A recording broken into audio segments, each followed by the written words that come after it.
আপনি যদি দিনের পর দিন স্টেরয়েড খেয়ে যেতে থাকেন, এর ফলে বিভিন্ন রকম ক্ষতি হতে পারে। আমাদের দেশের অনেক ওষুধের মধ্যে আমরা দেখেছি স্টেরয়েডটা মিশিয়ে দেয়া হয়। এটা বিভিন্ন নামে বিক্রি হয় কিন্তু মূল উপাদান কিন্তু থাকে স্টেরয়েড। আমাদের শরীরের যত অসুখই হোক না কেন স্টেরয়েড দিলে কিন্তু সেই অসুখটা কিছুটা হলেও ধামাচাপা পড়ে বা সেই অসুখটার যে লক্ষণ সেগুলো কিন্তু কিছুটা কমে যায়। এটা আমরাও ব্যবহার করি, তবে তার নির্দিষ্ট ডোজ আছে এবং কতদিন দিতে হবে সেটা কিন্তু জেনেই একজন ডাক্তার এটা ব্যবহার করেন।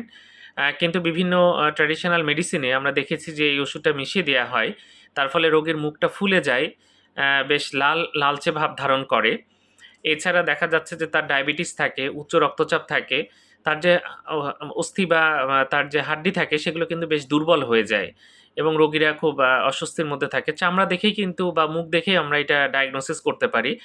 প্রায় এই ধরনের রোগীরা আসে। দেখা যাচ্ছে বাত ব্যথা ছিল, দিনের পর দিন ওষুধ খেয়ে গেছেন, বা অ্যাজমা বা শ্বাসকষ্ট ছিল। দিনের পর দিন এরকম স্টেরয়েড গ্রহণ করে গেছেন ট্যাবলেট আকারে বা সিরাপ বা বিভিন্ন ইয়াতে পাওয়া যায়। তো এগুলো কখনো ডাক্তারের পরামর্শ ছাড়া আপনি খাবেন না। এই রোগীগুলো খুব সাফারার হয়। রোগীদের বাত ব্যথা কমেই না এবং সারা জীবনই দেখা যাচ্ছে একটা কষ্টের মধ্যে থাকেন। এছাড়া যেটা হয় ডায়াবেটিস দেখা যায়, তার জটিলতা হয়, উচ্চ রক্তচাপ দেখা যায়, তারপরে মানসিক কিছু সমস্যা হয়, চামড়ায় পরিবর্তন হয়ে যায় এবং এই পরিবর্তনগুলো অনেক সময় থেকেই যায়। এটা কিন্তু আর ভালো করা যায় না। তাই যেকোনো ওষুধ গ্রহণের আগে অবশ্যই একজন রেজিস্টার্ড ডাক্তারের পরামর্শ নিবেন। ধন্যবাদ সবাইকে।